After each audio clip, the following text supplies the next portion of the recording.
الحمد لله رب العالمين والصلاة والسلام على رسوله الكريم محمد بن عبد الله الأمين وعلى آله وصحبه أجمعين أما بعد فقد قال الله تبارك وتعالى في القرآن المجيد والفرقان الحميد أعوذ بالله من الشيطان الرجيم بسم الله الرحمن الرحيم إن عدة الشهور عند الله 12 شهرا في كتاب الله يوم خلق السماوات والأرض منها 4 حرم ذلك الدين القيم صدق الله العظيم۔ طلبہ عزیز اور میرے دینی بھائیوں، ہمارا 1447 ہجری کے اختتام میں ہے۔ آج ماہ ذی الحجہ کی 25ویں تاریخ ہے۔ 4 دنوں کے بعد یا 5 دنوں کے بعد اسی ہفتے میں 1447 ہجری کا اختتام ہو جائے گا اور نئے سال کی ابتدا ہوگی، نئے سال کا آغاز ہوگا جو 1448 ہجری کا سال ہوگا۔ نئے سال کی آمد کی مناسبت سے 2 باتیں میرے ذہن میں تھیں کہ میں آپ کے سامنے پیش کروں۔ ایک بات تو یہ کہ دنیا میں جو تاریخیں رائج ہیں وہ مختلف طرح کی تاریخیں رائج ہیں، اور مشہور تواریخ میں عیسوی تاریخ رائج ہے جو دنیا کے ہر ملک میں استعمال ہوتی ہے۔ ہمارا اب عیسوی تاریخ کے لحاظ سے فی الحال جون کے مہینے میں ہے اور 2026 عیسوی میں ہے، اور ایک دوسری تاریخ جو مسلم ممالک میں مسلمانوں کے درمیان اور خاص طور سے مدارس اسلامیہ میں جو رائج ہے وہ ہجری تاریخ ہے۔ ہمارا اب ماہ ذی الحجہ میں 1447 ہجری میں ہے، اور اسی طرح علاقوں کے لحاظ سے، زبانوں کے لحاظ سے تاریخوں کی الگ الگ تاریخ رہی ہے۔ جیسے ہندوستان میں ہم آپ رہتے ہیں، ہندی مہینے کچھ اور ہیں، بنگلہ زبان کے مہینے کچھ اور ہیں، یہودی مذہب کے لحاظ سے ان کے مہینوں اور ان کے سال کے نام کچھ اور ہیں۔ یہ الگ الگ تاریخ رہی ہے۔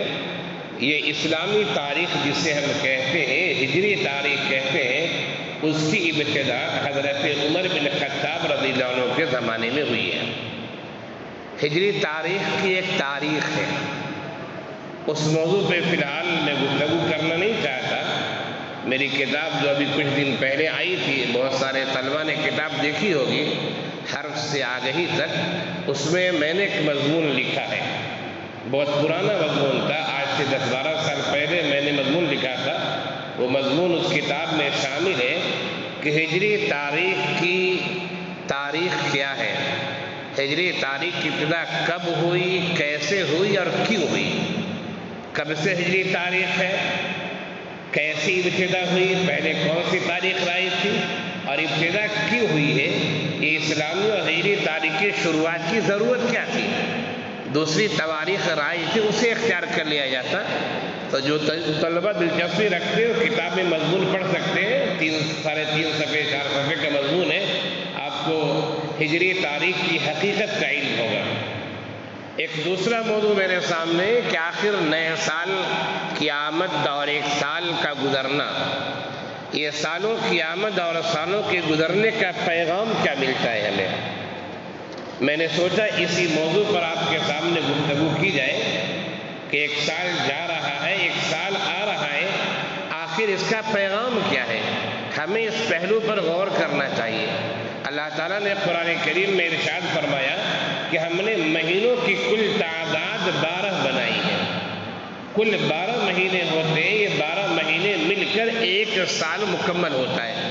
سورہ توبہ کی آیت ہے، اس آیت کی میں نے ابھی تلاوت کی، ان عدت الشہور، یقیناً مہینوں کی تعداد اللہ تعالیٰ کے نزدیک 12 شہر فی کتاب اللہ، اللہ کے نزدیک کتاب میں لوح محفوظ میں 12 ہے۔ یہ کب سے ہے؟ یوم خلق السماوات والارض، جب سے اللہ تعالیٰ نے آسمان اور زمین پیدا کیے۔ اللہ نے یہ دنیا جب سے بنائی ہے، یہ کائنات بنائی ہے، آسمان و زمین اللہ نے پیدا کیے اور شب و روز کا ایک نظام بنایا۔ اس نظام میں اللہ تعالیٰ نے مہینوں کی تعداد 12 رکھی ہے۔ ان 12 مہینوں کی تعداد میں 4 مہینے وہ ہیں جنہیں اشہر حرم کہا جاتا ہے، حرمت والے مہینے۔ حرمت والے مہینے کیوں کہتے ہیں؟ آپ تاریخ تفسیر میں اور اپنی درسیات میں پڑھے ہوں گے یا پڑھیں گے انشاءاللہ۔ 4 مہینے حرمت والے ہیں، 3 لگاتار ہیں۔ ایک ماہ ذی قعدہ ہے، ایک ماہ ذی الحجہ ہے، ایک ماہ محرم ہے۔ یہ 3 مہینے لگاتار ہیں اور ایک ماہ رجب ہے۔ یہ 4 مہینے وہ ہیں جنہیں اشہر حرم کہا گیا ہے، حرمت والے مہینے کہے گئے ہیں۔ ان مہینوں میں گناہ کرنے سے گناہ کا عذاب زیادہ ہوتا ہے، اور ان مہینوں میں ثواب کرنے سے ثواب، نیک کام کرنے سے اس کا ثواب زیادہ ہوتا ہے۔ اور اللہ نے آخر میں فرمایا ذالک الدین القیم، یہ مستحکم اور مضبوط دین ہے اللہ کا۔ تو اللہ تعالیٰ نے ایک سال میں کل 12 مہینے بنائے ہیں، جیسا کہ قرآن کریم میں اس کی وضاحت آئی ہے۔ اب یہ مہینوں کی تعداد 12 تو ہے، لیکن نام الگ الگ ہیں۔ ہم اور آپ جو اسلامی سال جسے کہتے ہیں، ہجری سال کہتے ہیں، اس کی ابتدا محرم الحرام سے ہوتی ہے اور اس کی انتہا ماہ ذی الحجہ پر ہوتی ہے۔ ماہ ذی الحجہ میں ہم اور آپ ہیں، اور اسی ہفتے ماہ محرم الحرام کی ابتدا بھی ہوگی۔ آخر ایک سال کا جانا، دوسرے سال کا آنا، ہمیں اس سے کیا پیغام ملتا ہے، اس پہلو پر غور کرنے کی ضرورت ہے۔ بہت سارے لوگ ایسے جو نئے سال پر جشن مناتے ہیں۔ اسلامی سالوں پر تو عام طور سے جشن نہیں منایا جاتا، لیکن عیسوی سال کی آمد پر لوگ جشن مناتے ہیں، بہت خوشی کا اظہار کرتے ہیں، حالانکہ شرعی لحاظ سے اس کی کوئی حیثیت نہیں ہے، بلکہ شرعی لحاظ سے اس پر بدعت کا بھی حکم لگایا جا سکتا ہے۔ شرعی لحاظ سے اس پر اسراف کا حکم لگایا جائے گا۔ اس لیے ایسے فنکشن سے، ایسے جشن سے ہمیں اور آپ کو بچنا چاہیے۔ اللہ تعالیٰ نے جو نظام بنایا ہے، سالوں کا آنا اور سالوں کا جانا، اس نظام سے ہمیں بہت ساری چیزوں کا علم ہوتا ہے۔ سب سے پہلا علم اور سب سے پہلا پیغام ہمیں یہ ملتا ہے کہ ہمیں اور آپ کو اپنی زندگی کا محاسبہ کرنا چاہیے۔ جس طرح ایک سال آتا ہے اور دوسرا سال جاتا ہے، اسی طرح ایک نسل جاتی ہے، دوسری نسل آتی ہے۔ ایک خاندان جاتا ہے، دوسرا خاندان آتا ہے۔ ہم اور آپ غور کریں، ایک زمانہ تھا کہ ہمارے دادا، ہمارے نانا موجود تھے، ان کے ہم عصر ختم ہو گئے، ہمارے والدین زندہ رہے۔ اب بہت ساروں کے والدین کا انتقال ہو گیا ہوگا، ان کی اولاد زندہ ہے۔ ایک نسل جا رہی ہے، دوسری نسل آ رہی ہے۔ ایک زمانہ جا رہا ہے، دوسرا زمانہ آ رہا ہے۔ یہ زمانے کا جانا اور زمانے کا آنا ہمیں اس بات کی طرف اشارہ کرتا اور بتاتا ہے کہ اس دنیا میں دوام کسی کو نہیں ہے، اس دنیا میں ہمیشگی کسی کو نہیں ہے۔ جو آیا ہے اسے جانا ہے۔ یہ تو سال کی بات ہے۔ اگر سال سے نیچے اتریے، آپ مہینے کو دیکھیے، ایک مہینہ جاتا ہے، دوسرا مہینہ آتا ہے، اس سے بھی ہمیں یہی پتہ چلتا ہے کہ کسی مہینے کو استقلال اور استقرار نہیں ہے۔ مہینوں سے نیچے آئیے، ہفتے کو دیکھیے، ایک ہفتہ جاتا ہے، دوسرا ہفتہ آتا ہے، جو ہفتہ چلا گیا ہے وہ دوبارہ نہیں آئے گا۔ اس نام کا ہفتہ آئے گا، لیکن جو نام گزر چکا ہے، جو دن گزر چکا ہے، جو لمحات گزر چکے ہیں، وہ لمحات اب ہمارے ہاتھ آنے والے نہیں ہیں۔ اب جو سنیچر آئے گا، اتوار آئے گا، یقیناً نام وہی ہے جو پہلے والا نام تھا، لیکن وقت ایک نیا وقت ہوگا، ایک نئی عمر ہوگی، نیا زمانہ ہوگا۔ اگر ہفتے سے نیچے آئیے، دن کو دیکھیے، تو دن سے بھی ہمیں یہی پتہ چلتا ہے کہ جو دن گزر جاتا ہے وہ دن دوبارہ نہیں آتا ہے، جو گھنٹہ گزر جاتا ہے وہ گھنٹہ دوبارہ نہیں آتا ہے۔ آج کی جو تاریخ ہے، اس تاریخ کا جو لمحہ گزر چکا ہے، اب یہ لمحہ آئندہ کبھی آنے والا نہیں ہے۔ تو ایک وقت کا آنا اور ایک وقت کا جانا ہمیں یہ بتاتا ہے، پہلا پیغام دیتا ہے کہ لوگوں یاد رکھنا، اس دنیا میں دوام کسی کو نہیں ہے، اس دنیا میں ہمیشگی کسی کو نہیں ہے۔ یہاں آنے والا ہمیشہ نہیں رہے گا، جو بھی یہاں آیا ہے اسے کل جانا ہے۔ کب جانا ہے اس کا صحیح علم اللہ کے پاس ہے، جانا یقینی ہے۔ اب کوئی 50 سال کی عمر میں چلا جائے، کوئی 60 اور 70 سال کی عمر میں چلا جائے، کوئی 100 سال کے بعد جائے، کوئی بچپنے میں چلا جائے، کوئی جوانی میں چلا جائے، جانا سب کو ہے، یہاں رہنے کے لیے کوئی بھی نہیں آیا ہے۔ تو ہمیں اپنے ذہن و دماغ میں اس بات کو بیٹھانا چاہیے کہ جس طرح سالوں کو، ہفتوں کو، مہینوں کو، اوقات کو دوام نہیں ہے، ہمیشگی نہیں ہے، اسی طرح ہمیں بھی دوام اور ہمیں بھی ہمیشگی نہیں ہے، ہمیں جانا ہے۔ جب یہ بات ہم اپنے ذہن و دماغ میں بیٹھائیں گے کہ جس طرح 1447 کا سال چلا گیا، ہماری زندگی کے قیمتی لمحات چلے گئے، اور ایک وقت ایسا آئے گا کہ ہم بھی اس دنیا سے چلے جائیں گے، تو ہمارے ذہن میں ایک دوسرا سوال پیدا ہوتا ہے۔ جب آپ کے اندر یہ احساس جاگے گا، آپ کے ذہن میں یہ دماغ میں یہ بات بیٹھے گی کہ ہمیں ہمیشگی نہیں، ہمیں جانا ہے، تو دوسرا سوال فوراً ہمارے ذہن میں آئے گا کہ جانا ہے تو جانے کے بعد ہم مر کر مٹی ہو جائیں گے، ختم ہو جائیں گے، یا جانے کے بعد ہمارا حساب و کتاب ہوگا۔ یہ انسان کے ذہن میں سوال آتا ہے۔ ہمارا اللہ کے فضل و کرم سے مسلمان ہیں، اللہ اسلام پر ہم سب کو استقامت کے ساتھ باقی رکھے، ایمان پر خاتمہ نصیب فرمائے، ہماری نسلوں میں اللہ ایمان اور اسلام باقی رکھے۔ ہم مسلمان ہیں، ہمارا یہ عقیدہ ہے کہ مرنے کے بعد ہم عالم برزخ میں جاتے ہیں اور ہمارا حساب و کتاب ہونا ہے، ہم دوبارہ زندہ کیے جائیں گے، ہمارا جسم سڑ جائے گا، گل جائے گا، یہ صحیح سالم رہے گا، لیکن ہماری روح ختم نہیں ہوگی۔ ہماری جب موت آئے گی تو اللہ تعالیٰ ہماری روح کو ہمارے جسم سے کھینچ لیں گے، ہماری روح زندہ رہے گی، روح نہیں مرے گی۔ روح کا رشتہ جسم سے ختم ہونے کی وجہ سے جسم لاش ہو جاتا ہے، اور جسم ایسا ہو جاتا ہے اس میں کوئی حرکت نہیں ہوتی ہے۔ پھر ہمارے دوست احباب، رشتے دار ہمیں دفن کر دیں گے، ہمارا جسم متغیر ہوگا، بدلے گا، لیکن ہماری روح صحیح سالم ہے، اور اللہ تعالیٰ ہم سے پوچھے گا کہ دنیا میں تو نے کیا کام کیا ہے؟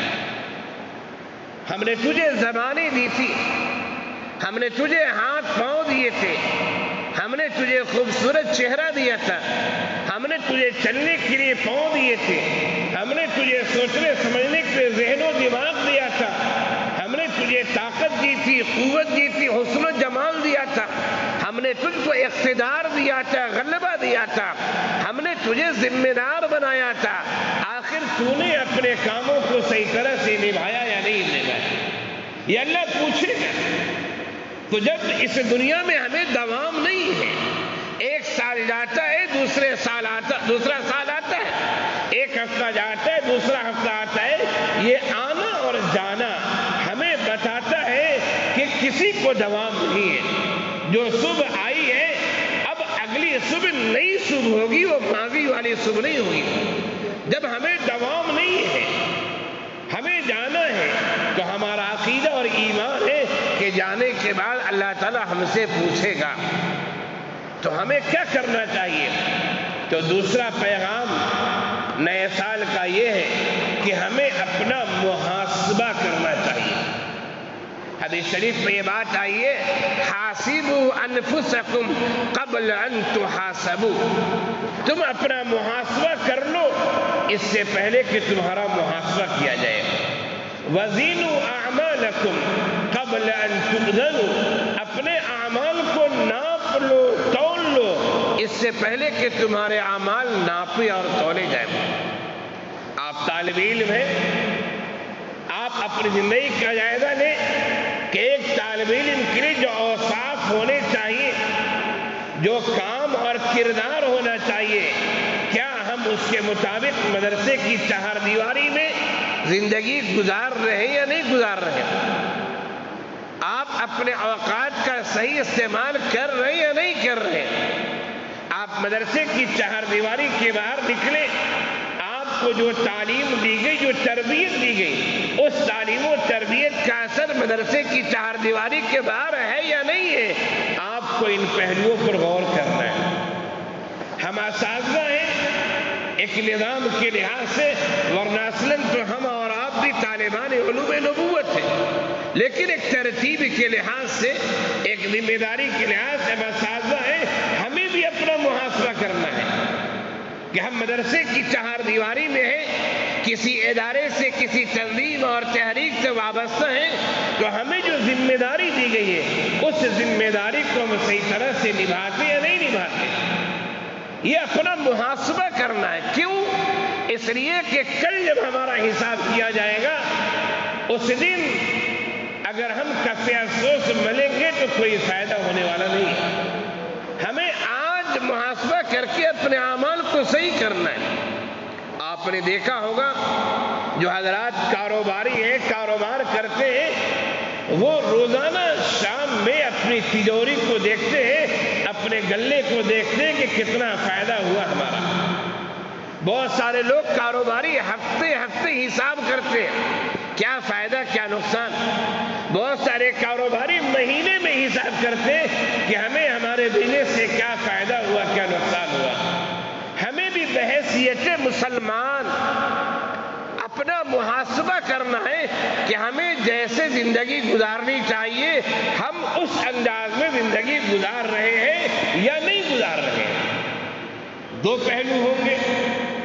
ہم نے جب محاسبہ کیا تو دو پہلو ہوں گے، یا تو ہماری زندگی اس انداز میں گزر رہی ہوگی جیسے ہمیں گزارنی چاہیے، یا ہماری زندگی اس انداز میں نہیں گزر رہی ہوگی جیسے کہ ہمیں گزارنا چاہیے۔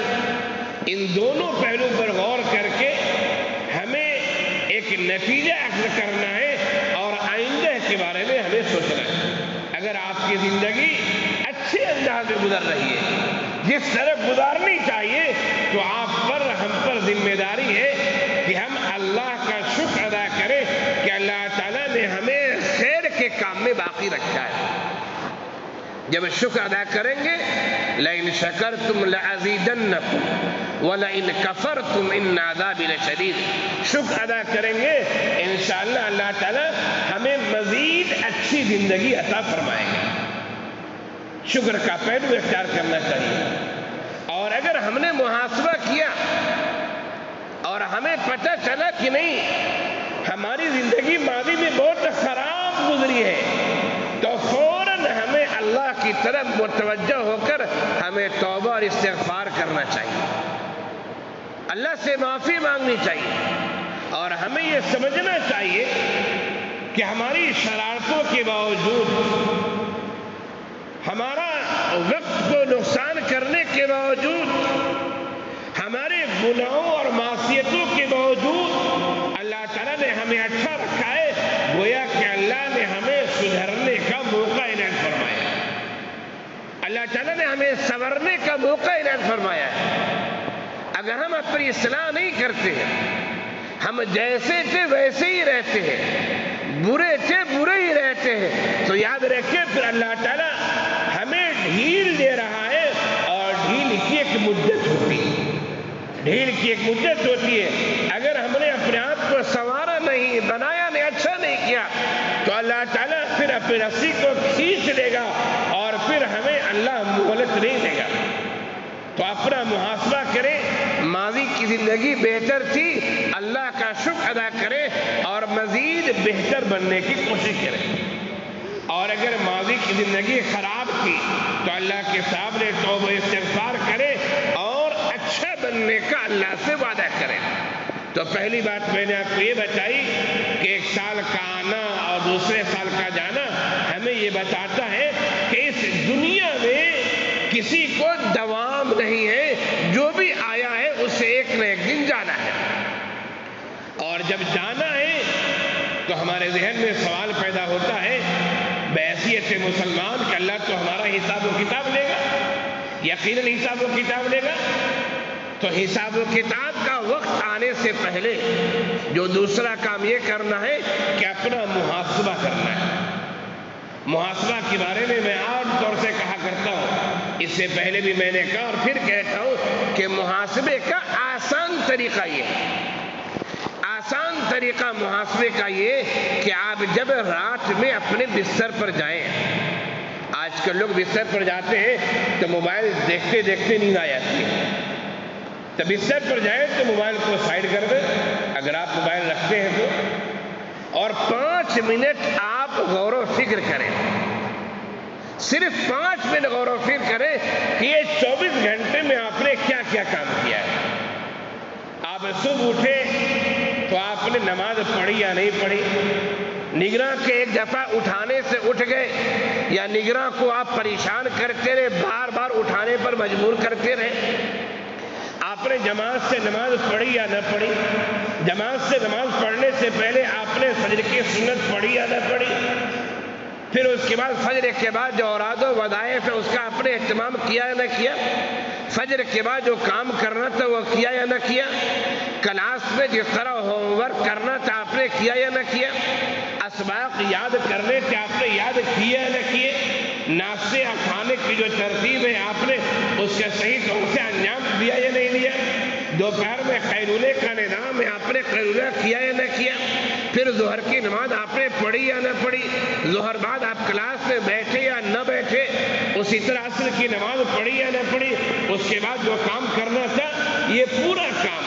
فجر کے پہلے جب بیدار ہوتے اس وقت سے لے کے عشاء کی نماز پڑھنے کے بعد مطالعہ کرنے کے بعد جب بستر پر جائیں تو 5 منٹ غور و فکر کرنے، یہ ایک محاسبہ ہے۔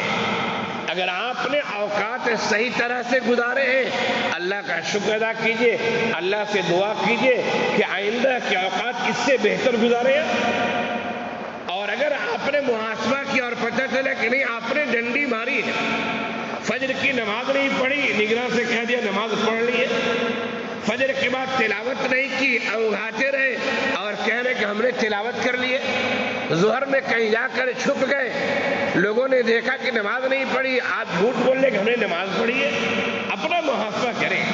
اگر غلطیاں کی ہیں، معصیت کیے ہیں، گناہ کے کام کیے تو توبہ کیجئے کہ آئندہ ایسا نہیں کرنا ہے، اور جن چیزوں کی قضا کرنی ہے آپ اس کی قضا کرنے کا اللہ سے عہد کریں، وعدہ کریں۔ اس لیے کہ ہو سکتا ہے سوئے تو شاید صبح اٹھے یا نہ اٹھے اللہ جانتا ہے، اس لیے کہ ہمارا آپ سوتے دعا پڑھتے ہیں اللہم بسمک اموت واحیا، اے اللہ تیرے انعام سے مرتا بھی ہوں، تیرے انعام زندہ ہوتا ہوں۔ اس لیے نیند جو ہے، نیند کو بھی موت کہا گیا ہے، نیند چھوٹی موت ہے۔ کتنے ایسے لوگ ہیں جو سوتے ہیں تو آئندہ صبح اٹھ نہیں پاتے ہیں، وہ تو یہ دونوں پیغام لے کر جائیں، ایک تو دنیا میں دوام کسی کو نہیں ہے، دوسری بات ہم جب اس دنیا سے جائیں گے تو اللہ تعالیٰ حساب و کتاب دے گا، اس حساب و کتاب کا وقت آنے سے پہلے ہمیں چاہیے کہ ہم اپنا محاسبہ خود کر لیں۔ کیسے کریں؟ میں نے آپ کو چھوٹی سی ترکیب بتائی کہ سونے سے پہلے 5 منٹ آپ غور و فکر کر لیں۔ اللہ آپ کو بھی عمل کی توفیق دے، ہمیں بھی عمل کی توفیق دے، اور اللہ تعالیٰ ہم سب کو وقت کی قدر کرنے والا بنائے، وقت کو صحیح طرح سے استعمال کرنے والا بنائے، اور نیا سال جو آ رہا ہے، نئے سال میں نئی امنگ، نئی تڑپ، نیا ولولہ اور نئے جوش کے ساتھ اللہ تعالیٰ ہم سب کو اچھے کام کرنے کی توفیق عنایت فرمائے اور برے کام سے رکنے والا بنائے۔ وآخر دعوانا ان الحمد للہ رب العالمین۔